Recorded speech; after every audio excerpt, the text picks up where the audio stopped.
Quand on voit les difficultés que l'on rencontre au quotidien pour tout faire, on finit par se demander si ça se passe comme ça chez les autres aussi. Et lorsqu'on réalise que certains s'en sortent mieux que d'autres, peut-être potentiellement mieux que nous, on se demande comment ils font. Imaginez-vous qu'avec les 5 conseils que je vais vous donner, chaque tâche ne soit plus qu'un lointain souvenir et un délicieux souvenir. Que tu aies le temps de finir tout ce qui était en attente, que tu puisses prendre le temps d'anticiper les tâches suivantes, ou, Saint Graal, que tu aies même du temps pour toi et rien que pour toi. Une journée remplie où tout s'est achevé, sauf ce qui est inutile. T'arrive-t-il en fin de journée de regarder en arrière et de te demander « Qu'as-tu fait aujourd'hui ?» Et alors, quand tu fais le point, tu te dis « Waouh !» J'ai déposé ma petite dernière à l'école ou chez la nounou. Je suis parvenue à gérer toutes mes urgences. J'ai honoré mes rendez-vous chantiers. J'ai mangé au resto avec un partenaire ce midi. J'ai pu me lancer sur l'étude de certains dossiers l'après-midi alors que je n'y arrivais pas jusqu'à présent. Et j'ai fait le suivi auprès de mes collaborateurs ou bien de mes partenaires et j'ai même pu vérifier toute la partie administrative et comptable de mon agence. Un dernier petit rendez-vous client avant de rentrer chez moi pour profiter de ma famille. Et là, tu te dis « Waouh !» Je jubile car je suis parvenue à mes objectifs du jour tout en prenant soin de ce qui est essentiel pour moi et à mon rythme. Tu me diras, ça arrive, mais c'est exceptionnel car dans la réalité, ce n'est pas si rose. Enfin, pour ceux et celles qui aiment le rose. L'idée en réalité, c'est qu'en voulant tout faire en même temps, on pense aller plus vite pour pouvoir tout boucler. Eh bien, c'est tout l'inverse. Plus on va vouloir faire de choses en même temps, plus on va perdre du temps à courir d'une tâche à l'autre, moins on va y arriver, car il va falloir se reconcentrer pour se remettre à la tâche. Et d'après les études, on mettrait en moyenne 3 minutes pour se concentrer sur une tâche. Alors si on n'arrête pas de passer d'une tâche à une autre, tu imagines le temps qu'on perd. Tes tâches risquent de ne pas être achevées en heure et en temps. Tu risques de te coucher ce soir sans pouvoir dormir sur tes 2 oreilles en songeant aux urgences que tu n'as pas pu caler dans ta journée. Et tu auras beau te dire « Bon, je verrai ça demain », ton esprit, lui, il va travailler dessus toute la nuit. Et c'est l'insomnie, les valises sous les yeux pour le lendemain, le cœur vaillant mais plein de stress avant même d'avoir commencé ta journée. Avec en prime cette culpabilité de te mettre une pression énorme alors que tu sais au fond de toi que ça ne va pas t'aider. Si tu te reconnais dans cette description, sois tranquille avec zéro honte et zéro culpabilité. Parce qu'on se laisse facilement dépasser par le quotidien et comme je l'explique aux personnes que j'ai le privilège d'accompagner pour sortir de cette spirale infernale, l'important est d'en prendre conscience. Car à ce moment-là, on est prêt à passer à l'action pour inverser la tendance avec des pratiques simples qui peuvent te changer la vie. Alors comment faire pour arrêter ce petit vélo dans la tête qui t'empêche d'être au meilleur de ta forme? Arrêter de perdre inutilement du temps pour te recentrer sur l'essentiel? Arrêter de dire que demain ça ira mieux en sachant que ce ne sera pas le cas? Je vais te révéler un secret. Et comme c'est un secret, bien entendu, tu peux le transmettre à tout le monde. Ne fais qu'une tâche à la fois. Concentre ton énergie sur une seule tâche et elle va être exécutée en même temps, 3 mouvements. Du coup, tu vas mettre moins de temps et en plus, elle va être plus qualitative. Tu pourras ainsi passer à une autre tâche et le rythme sera donné. Sinon, chaque tâche que tu vas remettre au lendemain puis au surlendemain, encore, va devenir plus importante et bien entendu plus urgente. Notre cerveau n'est pas programmé pour être multitâche, même si on aimerait volontiers croire le contraire. Nous serons plus efficaces de passer 1 heure sur une même tâche que l'on va pouvoir terminer que de passer 30 minutes sur 2 tâches que l'on ne finira ni l'une ni l'autre. C'est déjà le cas lorsqu'on se met sur un dossier urgent et que l'on est sans cesse dérangé par des stimulus extérieurs, surtout lorsqu'on travaille de chez soi. Chérie, t'as pas vu les clés? Non, mais si je les vois, je vais leur apprendre à voler en passant par la fenêtre. Ou bien lorsque vous travaillez avec des collaborateurs. Et si je rajoute une série de 5 lampes dans le salon de Monsieur M, t'en penses quoi? Eh bien, pour être tout à fait honnête, j'en pense rien. Je réalise seulement que je n'arrive pas à avancer sur mon dossier. Stop! Et si tu tentais l'expérience de ne faire qu'une chose à la fois? Allez, un peu de courage, on va y aller ensemble et je vais te dévoiler mes 5 conseils pour te permettre de boucler rapidement tes tâches. Pour commencer, je te demande de choisir la tâche la plus urgente, la tâche la plus importante à faire aujourd'hui, celle qui aura toute ton attention et bien sûr reporter toutes les autres. Quoi? Mais je ne peux pas, vas-tu t'empresser de me dire. Normal. Tu n'as encore pas fait le shift qui va te permettre d'améliorer ton quotidien tout en réalisant ce qui est vraiment important pour toi et replanifier le reste. Je t'invite à jouer le jeu malgré tout et d'écouter la suite car la grande majorité des personnes que j'ai accompagnées ont adopté cette méthode pour leur plus grand bonheur et je t'explique de quelle manière. Le premier conseil que je peux te donner, c'est de réserver un temps dédié et incompressible dans ton emploi du temps. Oui, je sais, ton emploi du temps est déjà blindé. Alors comment faire? Eh bien, révise-le en te demandant si ta tâche est plus urgente que ce qui est vraiment posé dans ton agenda. Si oui, repousse quelque chose de moins urgent, un rendez-vous, une réunion, quelque chose que tu peux repousser.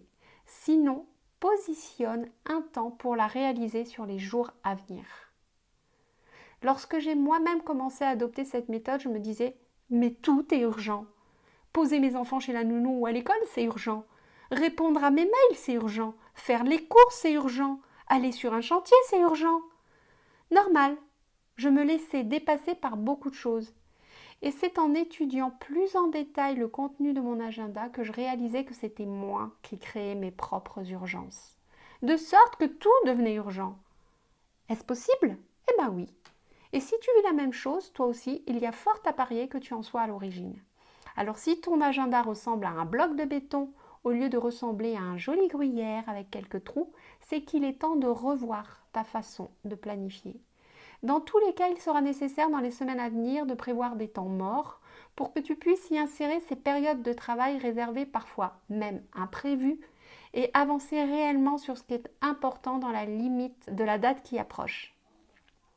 Alors attention, lorsque tu planifies ces temps, il est fondamental que ce soit un temps réservé, compté, et non pas à inclure des rendez-vous de dernière minute.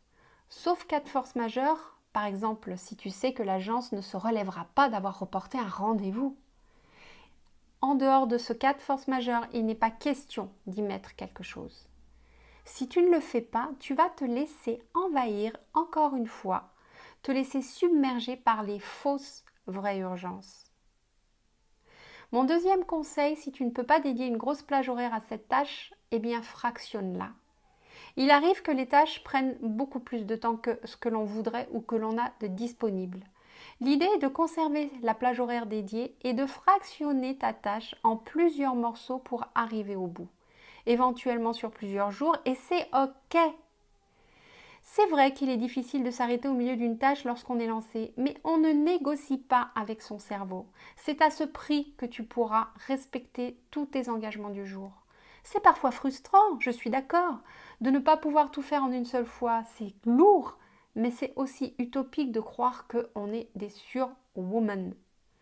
Je comprends beaucoup d'entrepreneurs qui me disent « je dédie ma journée à cette tâche quoi qu'il arrive ». Je les rappelle 2 jours plus tard pour savoir comment ils s'en sont sortis. Et vous savez quoi? Vous savez ce qu'ils me répondent? J'ai pas pu le faire, je le prévois la semaine prochaine. Ok. Et la semaine suivante, je les rappelle. Et vous savez quoi? Eh bien, ils n'ont pas encore eu le temps de le faire. C'est typique de surestimer nos capacités. Mais il faut être réaliste avec le fonctionnement d'une agence. On ne peut pas toujours faire ce que l'on veut au moment où on le veut et c'est ok.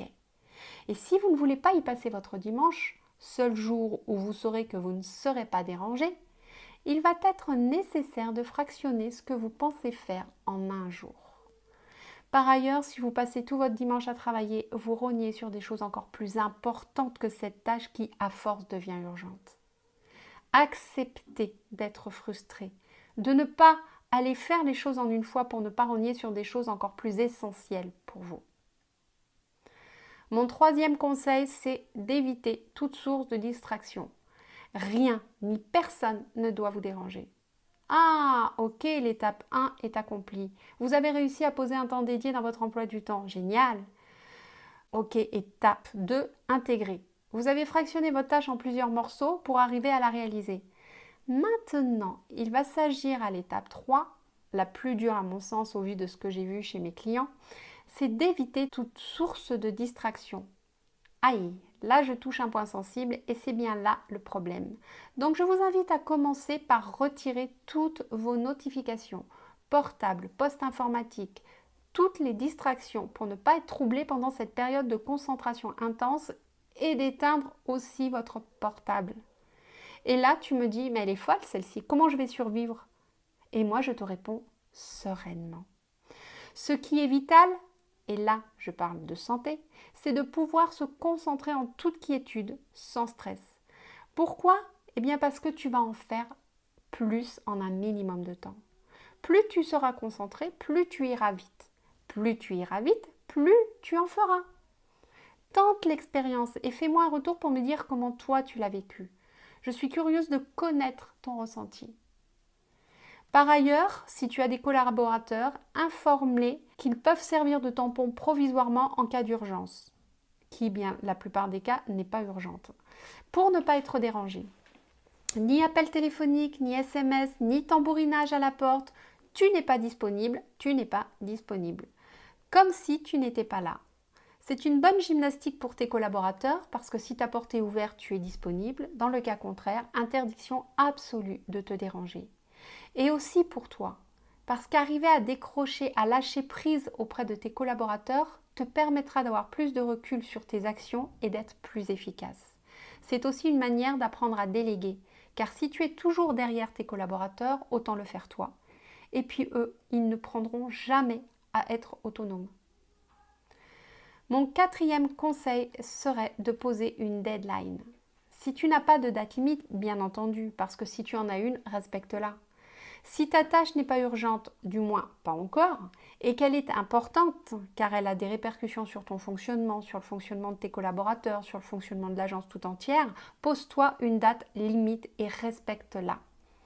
Par exemple, si tu veux finir le croquis de Monsieur X avant la semaine prochaine, mais que pour ça, il te faut un retour de fournisseur, définis un jour où tu vas travailler sur le dossier et veille à avoir l'information le moment venu. Mets une date incompressible, même si pour ça tu dois te déplacer chez ton fournisseur un soir pour avoir l'info qu'il te manque. Anticipe et planifie. Ou bien encore si tu veux mettre en place une procédure client car ils sont gérés au petit bonheur la chance et ce que tu voudrais c'est harmoniser tout ça pour que toi et tes collaborateurs utilisiez les mêmes méthodes. De manière à aussi gagner du temps pour te consacrer à autre chose bien évidemment. Mon cinquième conseil serait de garder le focus. Ah oh, garder le focus. À m'éparpiller dans tous les sens, j'oublie mon objectif. Eh bien cet objectif, je t'invite à le noter et à l'afficher devant toi si tu en as besoin. Sur ton portable, sur un mur, dans un endroit que tu es sûr de pouvoir identifier. Dans tous les cas, efforce-toi de garder cet objectif en tête pour toute la journée. Une fois que tu auras terminé ta tâche, que tu auras atteint cet objectif, tu te sentiras soulagé et la confiance en toi va se renforcer. Alors garde le focus. Et si tu adoptes cette méthode, ton quotidien sera beaucoup plus allégé. Et puis, comme le dit Martin Latulippe, expert en leadership, s'engager vers le succès demande une fréquence et une constance dans les actions. Alors sors ton agenda pour commencer dès maintenant à déblayer ces tâches qui t'encombrent une par une pour rapidement prendre un rythme qui va te permettre de muscler ton cerveau et faire de toi un exemple de concentration active. Maintenant que te voilà éclairé sur les 5 conseils pour boucler rapidement tes tâches qui me semblent importants à retenir, voici ce que je voudrais que tu fasses concrètement si ce n'est déjà fait. Commence dès à présent par garder le focus sur la tâche prioritaire que tu t'es choisie afin de t'organiser en conséquence et définis par quelle action tu vas commencer. Et puis, pose-toi la question sur les autres conseils. Comment je peux les utiliser pour me mettre en action et que vais-je choisir comme défi personnel aujourd'hui concrètement? Comment vas-tu travailler ces 5 conseils aujourd'hui, mais aussi demain et après-demain? Pense-y et quand tu vas le faire, je t'invite à appliquer ce que je t'enseigne comme je l'enseigne à tous mes clients pour qui les résultats ont fait une vraie différence. Et en passant, je suis curieuse de savoir laquelle de ces clés te parle le plus. Écris-la en commentaire juste en dessous de moi. et je te dis à très vite.